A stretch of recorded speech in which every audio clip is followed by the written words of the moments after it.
Good morning.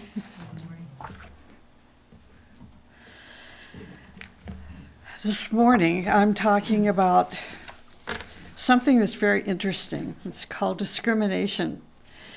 Discrimination is a word that has a very bad reputation. But I'm not going to be talking about its bad reputation today. I'm going to be talking about the esoteric side, the most beautiful side of discrimination and why it is so important to those who are on the spiritual path to practice. It is essentially the difference between the real and the unreal. To discriminate means to recognize the difference between the real and the unreal. This is a very important piece of knowledge to put into practice as you release your soul from the lower triad into the upper triad of your spiritual life. In other words, from the mundane to the supramundane. A spiritual student, whether aspirant or disciple on the road to perfection, must use discrimination in all of their steps. So you can see today's talk is really practical. Once you get beyond that negative connotation of the word discrimination, you will recognize through today's sharing or talk of how important it is to put into our lives, even in the smallest of small, to practice discrimination. Discrimination is related to our ability to know the difference between the things that are useful to ourselves and to others, and the things that are useless or even dangerous for us or for others.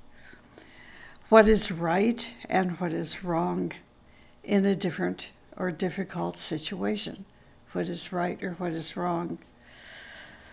But the basic meaning of discrimination is to see the difference between the real and the unreal, between the self and the not self. This is the most essential meaning of the word discrimination. So discrimination is not a mental faculty. So here's your first real important point to think about. Discrimination is not a mental faculty, but it begins in the higher mental plane, which is the plane of the higher self. So this is where discrimination begins. The action of discrimination, when it is impressed with the light of your intuition, now we're putting these together, the light of the intuition with the substance of the higher self, reveals certain things. And what it reveals, these 5 points, the first is what is most essential to your evolution. So this is a question you ask yourself in making a decision, whether it's about a new job, about a move, about how to spend your money, how to give your money, how to write a lecture, the content of a poem, from the smallest to the greatest. Discrimination is essential for your evolution. So is this poem necessary for your evolution? Is this job going to be the next step leading you to your evolution? See how that works? When you practice it, it will be an aha moment. It is really amazing. The motives of people.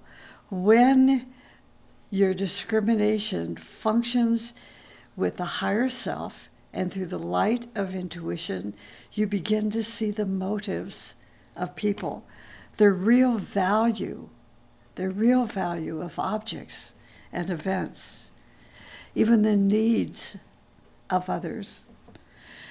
and the right way to meet those needs. Those who have discrimination have real knowledge.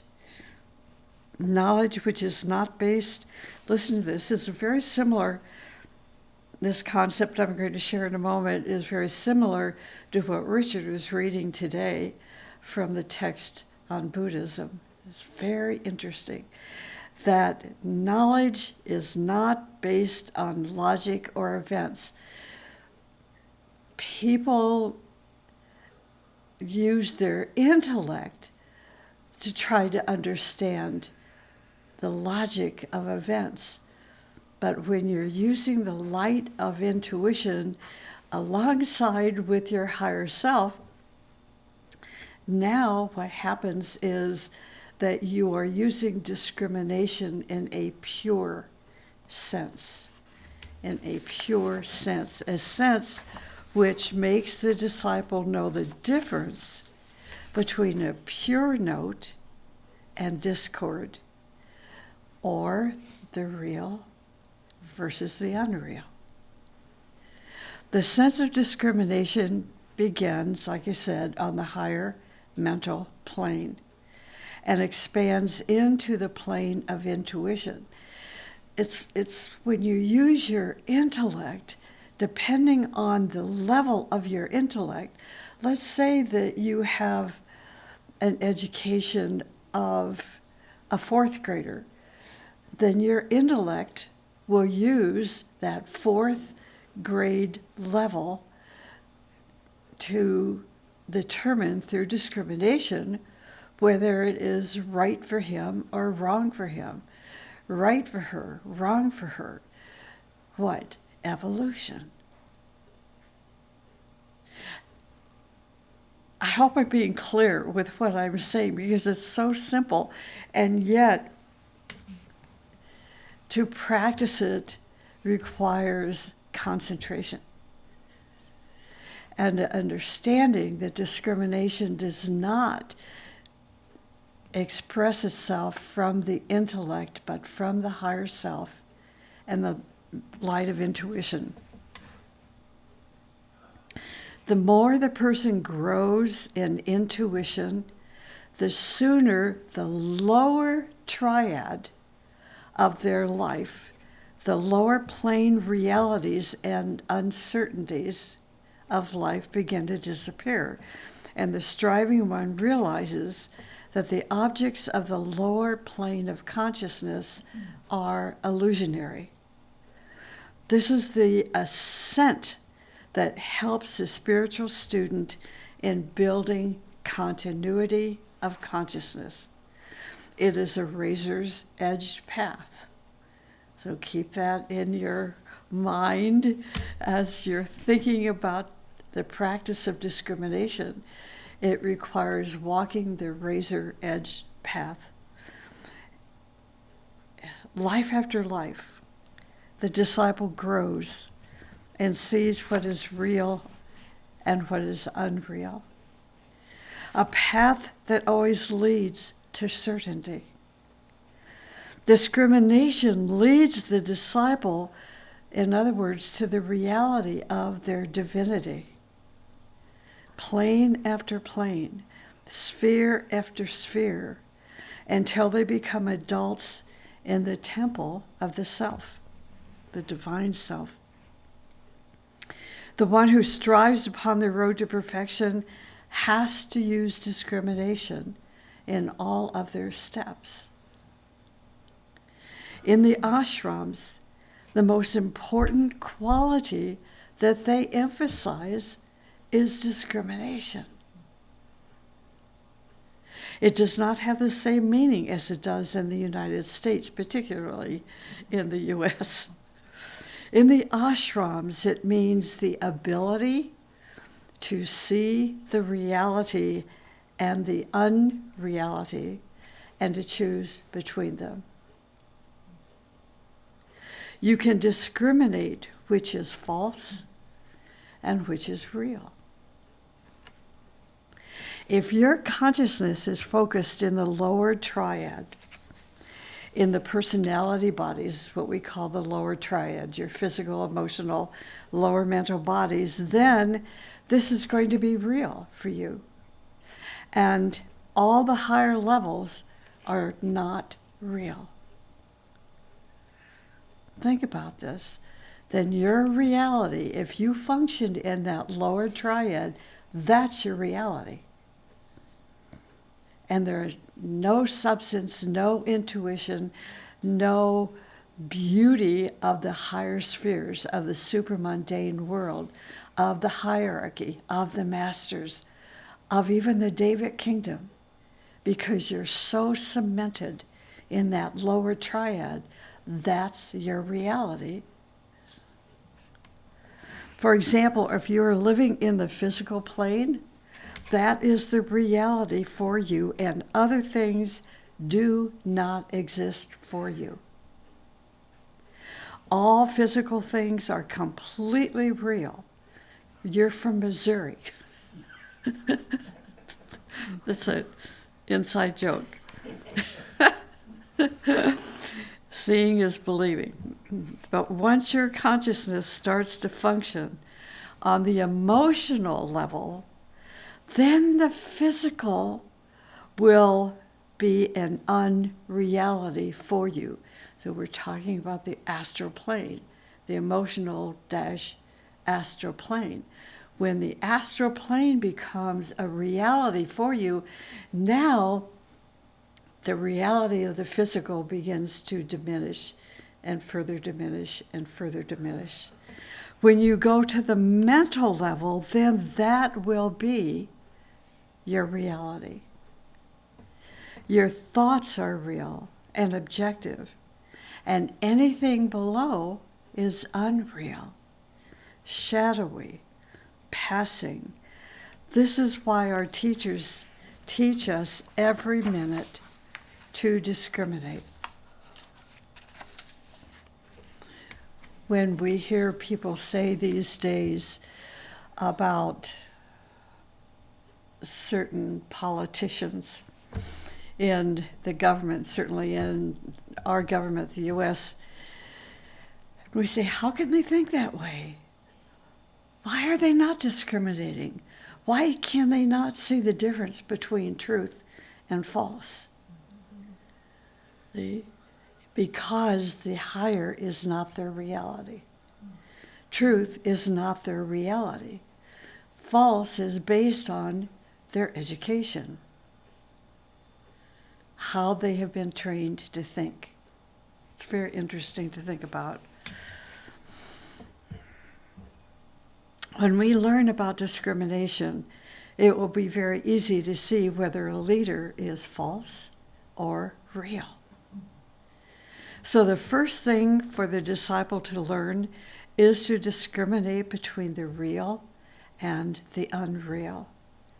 The false leader is for what? Separatism.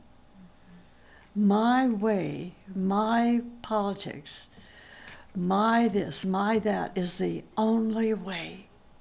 That's the false leader. Materialism, dictatorship, blood and war. This is the dividing leader. But the leader of the right path is for unity, is for spiritualization, for love, and for synthesis. If you want to participate in world service, you must learn and experience this level of discrimination.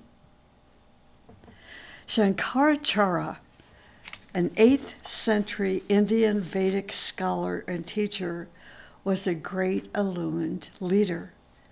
He wrote a marvelous book that has many translations, and the most beautiful translation is by a teacher called Babaji. The name of the book is Crest, Jewel of Wisdom, which is essentially about non-dualism. It is so advanced that one of the ashrams of the master was using it for a textbook. The basic teaching is that God alone is the all-pervading reality. We must all read Plato if we want to prepare ourselves for world service. Plato has writings that are supreme. For example, I suggest that you read the Symposium about the talk Socrates gave the last night before people were going to kill him. It is about Socrates, but Plato wrote it. Socrates was condemned to death, and his disciples on the last night, they had prepared a ship to take him away, but he refused. That night, some little ones would think about their death and be terrified. But Socrates gave a beautiful lecture on the immortality of the soul. His wife was crying so much, but he did not choose to escape. So he said, "Take this woman out." He started to talk. And when the time came, the doorkeeper came in with a cup of poison. Actually, it was several cups of poison, and he was to take his choice. Which one do you choose? And the man said, "I am so sorry, Socrates. I do not want you to be killed, but it is my duty." And so on. And Socrates said, "It is nothing, my friend. I am going to prove that what I thought to myself was that I am immortal. This is going to prove I am immortal." And when he drank, he started to talk. And they asked him, "Why are you talking?" He said, "So the poison will go into my blood sooner." The sense of discrimination stands for the highest good and for the shortest path of evolution of the human being. It saves time, energy, and health, and makes you successful, powerful, and beautiful. Using discrimination is like having a compass in your hand on a dark and stormy night. With the compass, you have direction. See, with the compass, you are not lost. And our compass is discrimination according to the level of our beingness.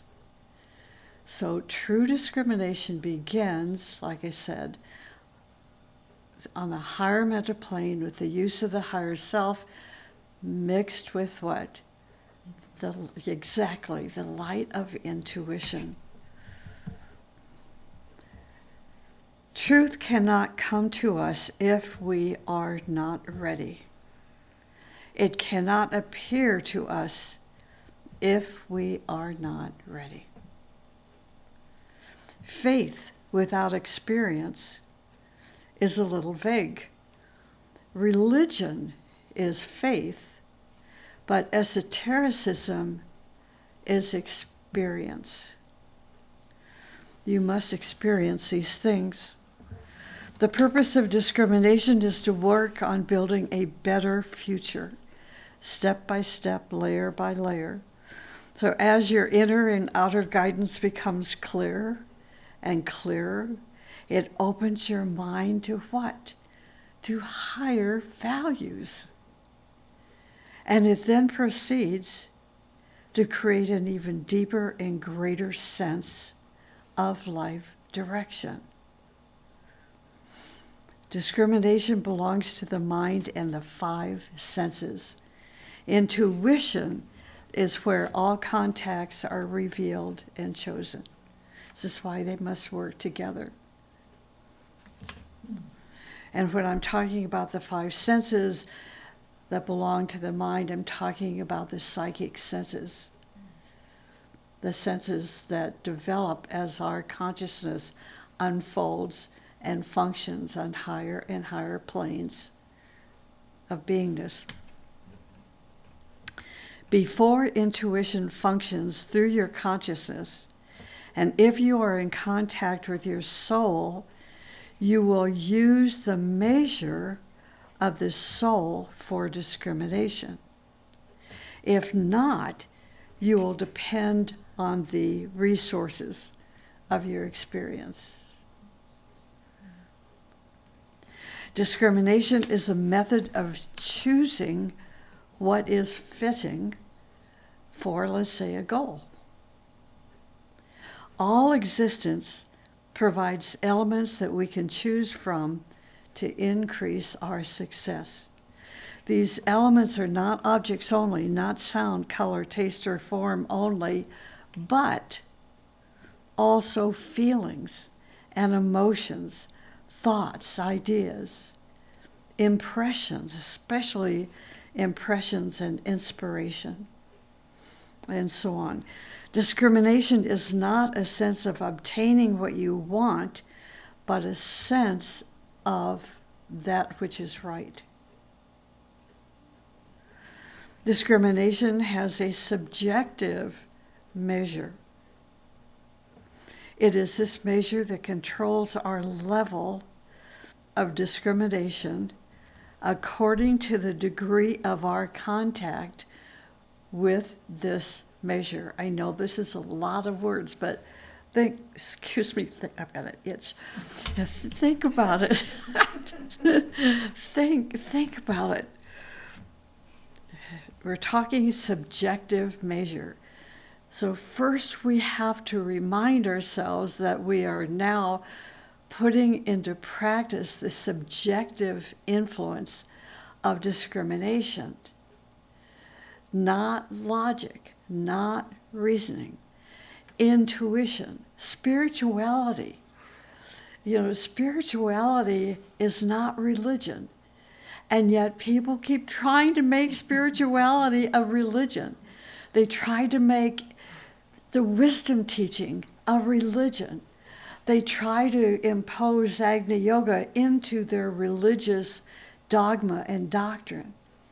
That's not spirituality, which means, how can I say this? It means that they've taken religion out of the cave of Plato and put it into objective form. And they've lost the spirit, the spirituality, the subjective element of discrimination. I'm going to repeat this. This is a measure that controls our level, physical, emotional, mental, or are we talking higher mental? Or are we thinking subjectively through the substance of intuition? Or are we thinking this goal, how this goal will relate to our future or to infinity?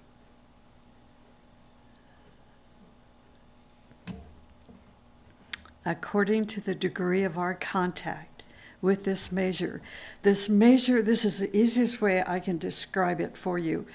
The measure is like the tuning bar on which musical notes are adjusted and harmonized. Where the musical notes are adjusted and harmonized. This is what the violinist does to tune their instrument. The tuning bar is sounded, and then the violinist will take the pegs of the string, twisting and turning the pegs of each string on their violin, adjusting the string so each one is in perfect tune. Each plane of consciousness is in perfect tune with the goal that you are working toward. This is what an Agni Yoga calls goal-fittedness. The adjustment is the process of discrimination, of finding the right note. We can use discrimination as a tuning bar to choose the right elements that will help us achieve our goals with success. The accuracy of our discrimination is related to our personality tuning bar. The accuracy is related to our personality tuning bar. Later, it is going to be dependent on our soul's tuning bar. Then there is the tuning bar of the upper triad, the spiritual triad, which is the same as the tuning bar of the soul of our planet. Then we have the tuning bar of the monad, which discriminates in subjective levels. Subjective levels are the super mundane levels. So the tuning bar of the monad is the same as the note of the soul of the solar system.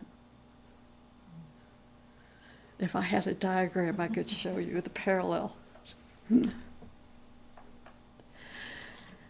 So the discrimination faculty exists on all planes, leading us home or to gradient perfection.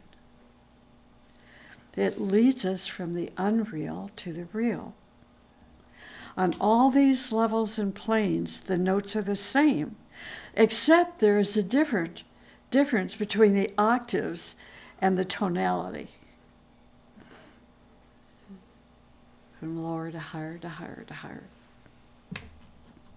Feeling is not a controlling factor in our discrimination, but it is effective. There's part of that tuning bar when you can feel something, right? There's some people say, I feel it in my gut. Intention or motives have a bigger power over our choice. Contact determines the field of objects and the intensity of attraction and repulsion. I can't explain everything. I'll give you, just think it through. Here's your seed thought for the week, all right? Our discriminative power is controlled by our feelings, emotions, motives, intentions, plan, and purpose. Now, intuition. This is what's so incredibly beautiful about how the intuition functions. Intuition is a synthesizer. Intuition synthesizes all that I have mentioned here and chooses that which is good for us now and in the future. We develop intuition. That might be a question some people are asking. We develop intuition by increasing the power of our observation. Isn't that interesting? We don't have to go to the Himalayan caves to develop our intuition. Intuition begins through the development of observation. Observation is an effort to see not only the form, and what's so cool about this is that when, let's say that you have a form in front of you, and you are engaged in the science of observation, what happens eventually is that your vision changes. Your vision changes because your consciousness is changing. And through this change, you can begin to see colors that are radiating from that form. You can even see that form break apart into little cells and atoms and sparks that then will come back together. It's very cool. This happens through the process of developing your power of observation. It is the effort not only to see the form and its action, but the motive behind it and its destination. The better your observation is, the better will be your choice. The tuning bar in us is the note of intuition. And the degree of our discrimination depends upon the degree that we can hear the note.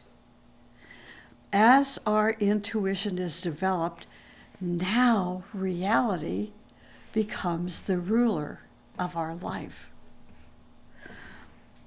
The intuition plays the main role in our discrimination. As intuition is in reality the purpose and the goal for which we discriminate. Our discrimination is based on the contact of our senses, our psychic senses, those higher senses that we're developing through meditation, through striving, through discrimination. Especially when you have, I'm sorry, I missed something here. Oh, we don't want to miss that. Discrimination. Discrimination is a trustworthy guide on our path. It is not a mental quality, which I've mentioned 2 or 3 times. Often our lower mind prevents us from making the right choice, especially when the person has an aberrant mind or a wounded mental body they just cannot see. They don't understand, they cannot see. It's like when we were kids and we went to the carnival and we went into the House of Mirrors and we have the concave and convex mirrors and we would laugh hysterically because that's not us. That's an aberrant mind. That's a symbol of the aberrant mind.